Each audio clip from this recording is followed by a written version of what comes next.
Director Kevin Smith took the horror movie community by storm when he released the unforgettable Tusk. It is, perhaps, one of the most original horror films to date. In this review, I take a look at it for myself. At a glance, the plot seems absolutely ridiculous. The trailers do not do this movie any sort of justice. I went into watching this film expecting a cheesy, monster-esque film, but what I got was a body horror comedy akin to the likes of Human Centipede. A popular podcaster by the name of Wallace Brighton travels to Canada to get content for his show.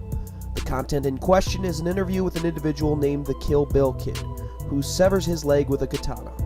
Upon arriving in Canada, Wallace discovers that the Kill Bill Kid actually committed suicide with the same katana. Upset that he had traveled to Canada for nothing, Wallace becomes desperate to find somebody to interview and finds himself at the mansion of one Howard Howe, a retired and adventured sailor. Howard shares a number of stories with Wallace, most notably the story of a walrus named Mr. Tusk. Eventually, Wallace passes out after drinking a cup of drugged tea. What ensues is the slow, painful reforming of Wallace's body into that of a walrus. Tusk has a number of fantastic elements from all spectrums of the horror genre, and blends it all together to form a truly one-of-a-kind, horrifying tale of body horror. Howard Howe is one of the most terrifying mad scientist-esque characters in recent memory, and the various, oftentimes disturbing, stories make him one of the most developed horror movie villains I have ever seen. All in all, the story is extremely disturbing and fantastic. Now let's talk about the design, most notably the Howe Mansion and the design of the flesh walrus as a whole. Now the Howe Mansion is filled with character. The viewer is given the impression that every object found throughout Howard's estate has some kind of fantastic story. I also enjoy the overall color of the mansion, imposing and mysterious. Later on, in the movie, we find ourselves in an atrium of sorts, one that is similar to one found at a walrus exhibit at a zoo. I like how seedy this exhibit is. I like how unsettling it is. It makes the scenes with Wallace's twisted body that much more terrible. Now I have to talk about the flesh walrus design, as it is the center focus of the movie. My god, it's genius. Wallace's new body is as fascinating as it is excruciating to look at, essentially being made up of recycled flesh, crudely stitched together to keep Wallace's innards intact. Again, it is just so different and amazing.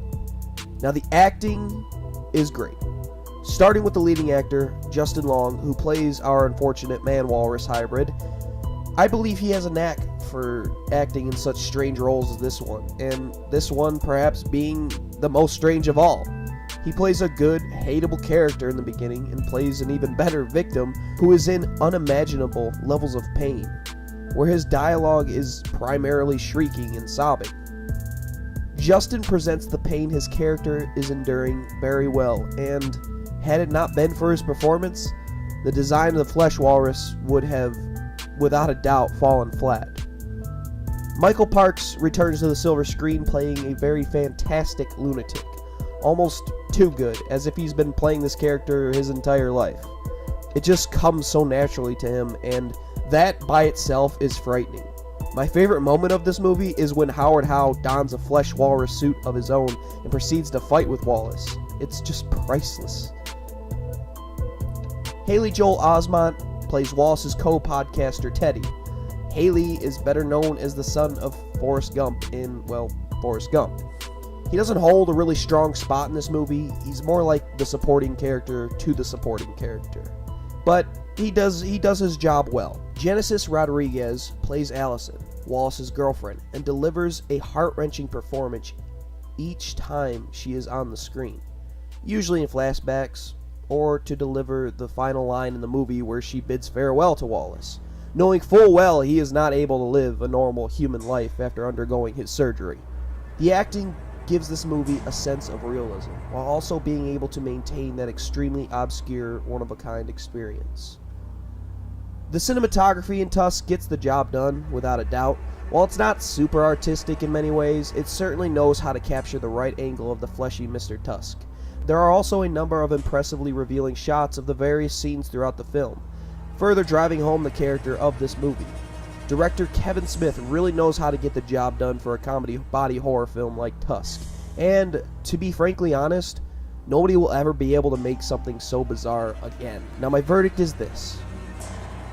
I'm going to keep it rather short and sweet for Tusk, and I'm just going to say that it's a great movie through and through.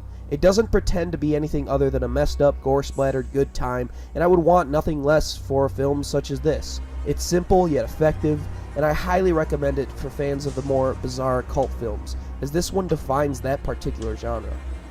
Yes, it most certainly is not for everybody, but for film buffs looking for something more in their horror movie, they should look no further. Tusk is just a fantastic film. There's not much more I can say on that. Well guys, if you enjoyed the review, remember to like and leave a comment down below to let me know how you enjoyed or what you didn't enjoy. And if you haven't already, be sure to subscribe. And I'll see you all again very soon. And as always, stay rotten, everybody.